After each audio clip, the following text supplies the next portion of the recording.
On the evening of December 2nd, 2010, 24-year-old Phoebe Handsjuk plummeted 12 stories down the dark, narrow garbage chute of a luxury Melbourne apartment building. The official police narrative was finalized almost immediately, a tragic, bizarre suicide. But that narrative is a physical impossibility. Phoebe did not voluntarily climb into that chute. The contrarian truth, the reality that the Melbourne police desperately tried to bury, is that she was placed there. The proof is undeniable. Unexplainable blood trails inside her locked apartment, a heavily intoxicated toxicology report, making complex acrobatics impossible, and the restrictive, claustrophobic physics of the chute itself. Today, we are going to reconstruct the final hours of Phoebe's life, expose the staggering, almost purposeful incompetence of the initial investigation, and uncover exactly how extreme wealth and political connections effectively bought a murder cover-up. To understand how a justice system can become entirely blind, you first have to understand who they are refusing to look at. Phoebe Handsjuk was a vibrant, deeply loved young woman. She was creative, a gifted writer, and undeniably beautiful. But like many young people navigating their 20s, she carried internal struggles. She battled bouts of depression and leaned heavily on alcohol to cope with a relationship that was slowly eroding her sense of self. That relationship was with Antony Hampel. He was 40 years old, 16 years her senior. But his age wasn't what made him formidable in the city of Melbourne. It was his name. Antony was the son of George Hampel, a former justice of the Supreme Court of Victoria. His stepmother was a county court judge. The Hampel family is a pillar of the Australian legal aristocracy. They are the kind of family that commands deference from beat cops and detectives before a single word is even spoken. The dynamic between Antony and Phoebe was profoundly toxic. Friends and family noted Antony's controlling nature. Phoebe's life was becoming increasingly isolated within the walls of Antony's high-end, 12th floor apartment in the Balance Complex on St Kilda Road. In the weeks leading up to her death, Phoebe was spiraling. She was drinking heavily, and she had been prescribed Stilnox, the Australian brand name for Ambien, a powerful sedative known to cause severe disorientation. On the day she died, security footage captured Phoebe wandering the lobby of the apartment building. She looked erratic, distressed, and severely intoxicated. She was accompanied by her dog. Eventually, she returned to the 12th floor apartment. What happened over the next few hours is locked inside that apartment, but the physical evidence tells a very different story from the one the police would later write. At roughly 6 p.m., Antony Hampel returned home. According to his statement, he found the apartment door deadlocked from the inside. He claimed he used his key to enter. When he walked in, the apartment was empty, but it wasn't pristine. There was blood. Antony found a pool of blood near a computer desk. There was blood smeared on the computer mouse. There was shattered glass on the floor. To any rational human being, coming home to an empty apartment with pools of blood and broken glass would trigger immediate panic. You would search every closet, every balcony, the stairwells, the hallways. You would call the police. You would call her parents. Antony Hampel did none of these things. Instead, he wiped down the computer mouse. He ignored the blood on the floor. He poured himself a drink, sat down, and ordered takeout. He later claimed he simply assumed Phoebe had cut herself on a glass, gotten upset, and left the apartment to cool off. He claimed the blood didn't alarm him. While Antony was waiting for his food, 12 stories below, a gruesome discovery was unfolding. The concierge of the Balance apartment complex was investigating a malfunction in the building's waste disposal system. He opened the door to the ground floor compactor room. Inside, wedged in the terrifying machinery of the garbage compactor, was Phoebe. The state of her body immediately defied the logic of a simple fall. Her right foot had been nearly severed by the compactor blade. Her body was battered and bruised, but most bizarrely, her blue jeans were pulled down around her knees, and her arms were pinned above her head. The autopsy would later reveal a horrifying truth. The fall down the 12-story chute did not kill Phoebe Handsjuk. The blunt force trauma was severe, but not fatal. She survived the plunge into the darkness. She survived hitting the bottom. What killed Phoebe was blood loss from the compactor blade severing the arteries in her leg as the machinery cycled. She bled to death alone in the dark, trapped in a metal box. When the Melbourne police arrived on the scene, they had a dead young woman in a compactor, a trail of blood in an apartment 12 stories up, and an older boyfriend sitting calmly near a wiped-down crime scene. In any normal jurisdiction, with any normal suspect, this is treated as a homicide until proven otherwise. But this wasn't a normal suspect. This was Antony Hampel. And here is where the system completely breaks down. Here is where the willful blindness begins.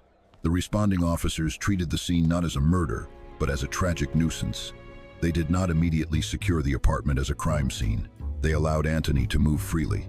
They did not bag his clothes for forensic testing. They did not thoroughly examine his hands for defensive wounds. They did not seize his mobile phone to check his communications. They simply asked him what happened, and they took his word as gospel. Antony said she was depressed. Antony said she must have jumped. And so, the police wrote suicide in their notebooks and effectively closed the book on Phoebe Handsjuk. But let's look at the physics of this supposed suicide. Let's look at what the police were asking the public to believe. The garbage chute on the 12th floor is located in a small, cramped hallway. The opening of the chute is just 38 centimeters wide. That is 15 inches. For context, grab a standard piece of printer paper. It's 11 inches long. Add 4 inches. That is the entire width of the hole. Furthermore, the chute door is heavily spring-loaded to prevent fire drafts. It requires significant, continuous force to pull open and hold open. It does not stay open on its own. The bottom lip of the chute is 90 centimeters off the floor, nearly waist height. According to the official police narrative, Phoebe Handsjuk, who had a staggering blood alcohol level of 0.16, double the legal driving limit, combined with high levels of the sedative Stilnox, somehow managed to accomplish a superhuman feat of gymnastics. The police claim that in her heavily impaired state, Phoebe walked to the chute, pulled the heavy, spring-loaded door open, held it open with one hand, hoisted her body waist-high off the ground, and somehow contorted her shoulders to fit into a 1.5-inch metal pipe.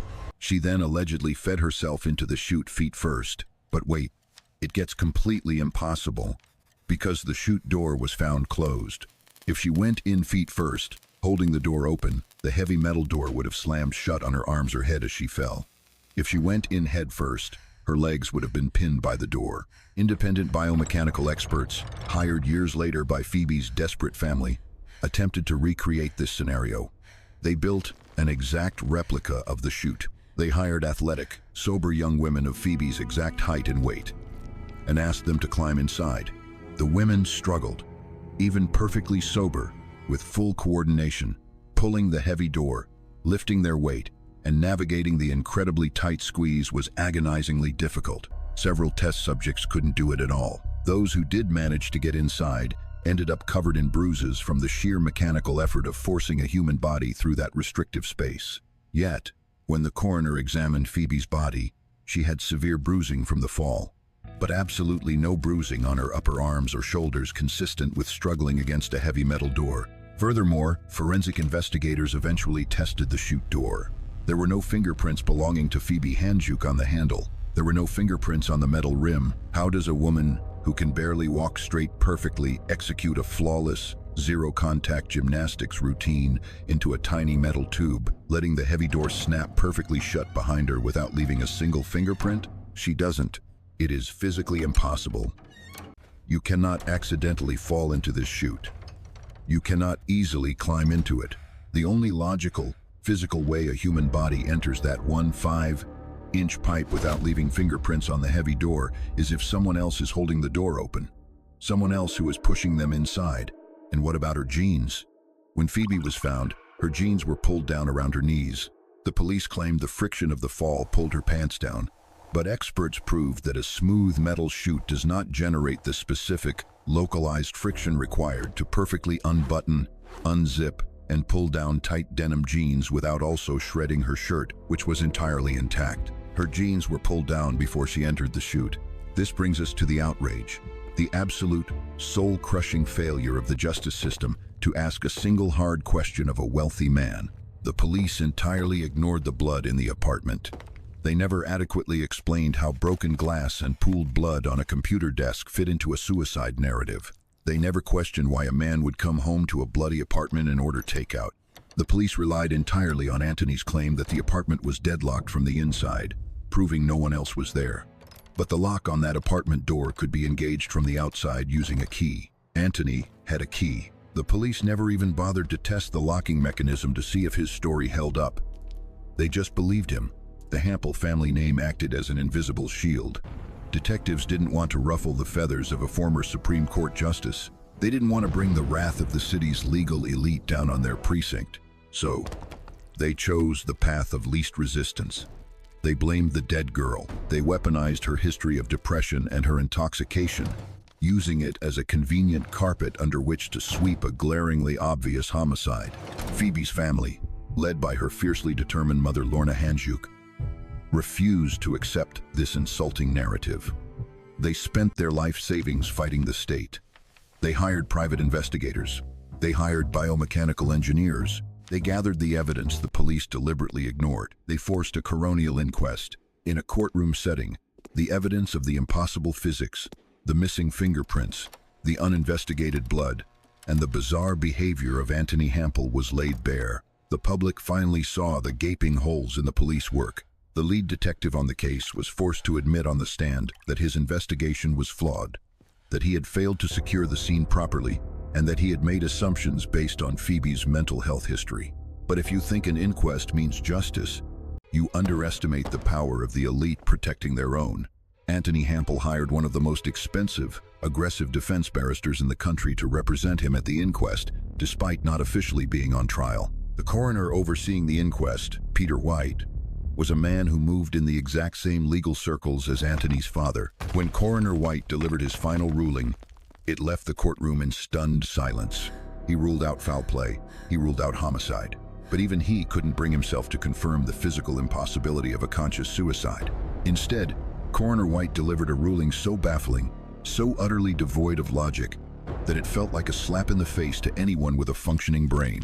He ruled that Phoebe Handsjuk had climbed into the garbage chute voluntarily, but that she was in a state of sleepwalking induced by the Ambien. Let that sink in. A judge looked at a heavy, spring-loaded door, a 1.5-inch opening, waist-high off the ground.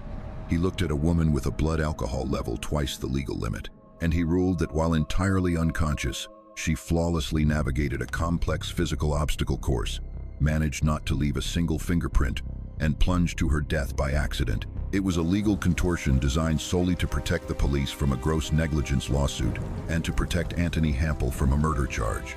It was the system functioning exactly as it was designed, to protecting the powerful at the absolute expense of the vulnerable. To this day, the Handsjuk family lives with the agony of knowing exactly what happened to Phoebe, while watching the man who knows the truth walk completely free, shielded by the impenetrable armor of wealth and status. The Melbourne police have never reopened the case as a homicide. The blood on the floor, the missing fingerprints, the physics of the chute, they are all just ignored anomalies in a file gathering dust. The death of Phoebe Handsjuk is not a mystery. It is a mirror. It shows us exactly what the justice system looks like when it decides to look the other way. If you thought the Melbourne elite protecting one of their own was infuriating, wait until you hear how a billionaire heir to a New York real estate empire literally bought his way out of dismembering his neighbor. Click the video on your screen to uncover the chilling, blood-boiling case they tried to bury.